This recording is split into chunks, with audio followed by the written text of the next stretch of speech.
मऊ आना हुआ है मैम, क्या कुछ कार्यक्रम रहा है? देखिए, आगामी 2026 को दृष्टिगत रखते हुए और उसके बाद विधानसभा 2027 उत्तर प्रदेश के लिए है और जो कि इस देश की राजनीति तय करता है, तो आगामी 2026 को दृष्टिगत रखते हुए जिला पंचायत चुनाव को देखते हुए अपना दल हर एक गांव, अपनी हर एक विधानसभा में जा करके जमीनी तौर पर लोगों की समस्याएं सुनने के साथ साथ लोगों के बीच में अपने विचार क्या है और किन मुद्दों को लेकर के हम आगे बढ़ना चाहते हैं, इस बात की चर्चा करते हुए संगठन की समीक्षा करते हुए आगे बढ़ रहे हैं। लगातार देखा गया है आपको सड़क से सदन तक आप लड़ती रहती हैं, बोलती रहती हैं। इसी बीच देखा जा रहा है कि जो नौकरी आ रही हैं, पिछली 2 नौकरी आई हैं, उसमें पिछड़े समाज का जो आरक्षण है वो पूरी तरह से खत्म कर दिया गया है। सीटें जो है उसके जगह पे 0-0 लिखा। देखिए, भारतीय जनता पार्टी इसे पिछड़ी दलित आदिवासी समाज का वोट लेकर के एक बार नहीं 2 बार सत्ता में आई है और आगे भी आने की कल्पना कर रही है। लेकिन जहां तक पिछड़ा दलित इन समाज के चाहे सुरक्षा की बात हो, चाहे उनके अधिकारों की बात हो, चाहे नौकरी की बात हो और चाहे उनकी कमाई की बात हो, इन सभी में कहीं ना कहीं जो भारतीय जनता पार्टी है उसकी नीति और नियत में बहुत अंतर है और उसी का जीता जागता नमूना है। चाहे 69,000 शिक्षक भर्ती में आप घोटाला देख लें 6800 सीटों का, और चाहे आप देख लें जो अभी लोक सेवा जो लेखपाल की भर्ती हुई है उसमें भी पिछड़े समाज की लगभग 700 से ऊपर सीटों का जो है गबन किया गया है कहीं। सर, ये घोषी उपचुनाव को लेकर के आप पीडीए के, समाजवादी पार्टी के पीडीए घटक दल हैं, तो यहाँ पे पीडीए के प्रत्याशी नहीं बनाए गए, स्वर्गीय विधायक सुधाकर सिंह के ही कोई प्रत्याशी बैठक बनाया गया, इस पे क्या कहेंगे आप? क्योंकि पीडीए ये पार्टी नेतृत्व का फैसला है, इसमें हम कुछ भी नहीं कह सकते, लेकिन निश्चित तौर पर हम उस गठबंधन का घटक दल रहे हैं और अभी वर्तमान में हम उनका घटक दल नहीं है, तो पार्टी का जो भी नेतृत्व होगा और जो उनका निर्णय होगा उस पर मेरा कोई कमेंट नहीं है। एक कर रही है और सत्तासीन नेता जो सत्ता में बैठे हुए हैं वो आरक्षण पे जो पिछड़े वर्ग से आते हैं कभी बात नहीं कर रहे हैं।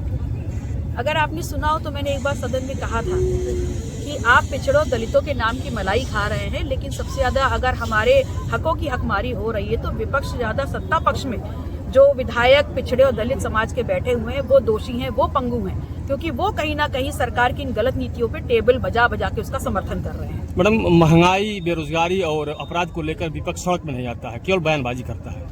देखिए, चाहे महंगाई हो उसको लेकर के अपना दल विधानसभा का घेराव कराए महिलाओं को नेतृत्व करते हुए, क्योंकि सबसे ज्यादा महंगाई की मार अगर पड़ती है तो चूल्हे पर पड़ती है। वो 1000 महिलाएं लखनऊ की धरती पर विधानसभा का घेराव किया। रही बात रोजगार की, उसको लेकर के तमाम युवा मोर्चा के साथ अपना दल ने विधानसभा का घेराव किया। जब भी लॉ एंड ऑर्डर की बात होती है, जहां जहां भी लॉ एंड ऑर्डर से संबंधित बड़े बड़े घटनाक्रम होते हैं, अपना दल सबसे पहले आपको पूरी मुस्तैदी से वहां शिरकत करते हुए मिलता है।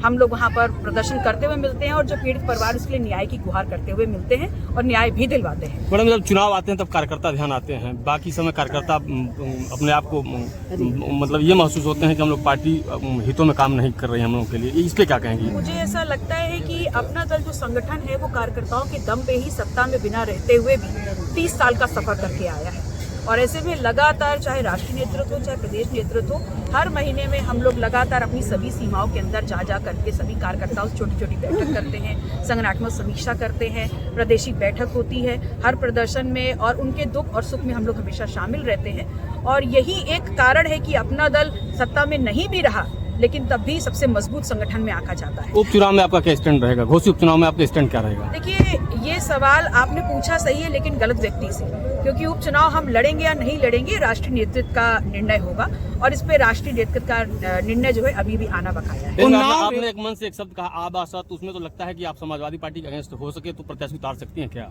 देखिए, मैंने ये बोला, आप मेरी बातों को अलग ले जा रहे हैं। मैंने बोला कि जब हम आ पार्टी से नाराज हुए तो हम बी में चले गए, जब हम बी से नाराज हुए तो हम सी में चले गए और बारी बारी आपने ए बी सी सबको ही आजमा लिया। अब आपको एक नए विकल्प की तरफ देखना चाहिए। ये सिर्फ मेरा वक्तव्य है लेकिन निर्णय तो पब्लिक का ही तो अभी तो आप घटक दल में शामिल है, तो फिर अपने मंच से सीधे चैलेंज करना, ये तो ये राजनीतिक बात शुरू करते वक्त कहा कि मैं फिलहाल वर्तमान परिस्थितियों में घटक दल नहीं। उन्नाव रेप कांड को लेकर के जो सजा थी उसको रोक लगा दी गई है कुलदीप सिंह सेंगर, जिसको लेकर के बवाल मचा हुआ है। इस फैसले को कैसे देखती हैं और जो भी कुछ क्रम रहा घटना का? बहुत ही गलत। भारतीय जनता पार्टी की जो सरकार है और जो बात करती है, महिला को देवी तुल्य बताती है और महिलाओं के नाम पर तमाम स्कीमें लॉन्च करके उनका वोट भी लेती है, लेकिन ऐसे जघन प्रकरण में उनका जो निर्णय होता है और जिस प्रकार से उसको फ्लरिश किया जाता है, ये कहीं ना कहीं भारतीय जनता पार्टी की महिलाओं के प्रति जो सोच है और नियत है उसको दर्शाती है। ये जब फैसला आया तो मंत्री दयाशंकर सिंह हैं, उनसे जब पूछा गया तो उन्होंने कहा कि हम इस फैसले का स्वागत करते हैं और ओम प्रकाश राजभर उससे आगे बढ़े और वो तो मुस्कुरा करके चल दिए।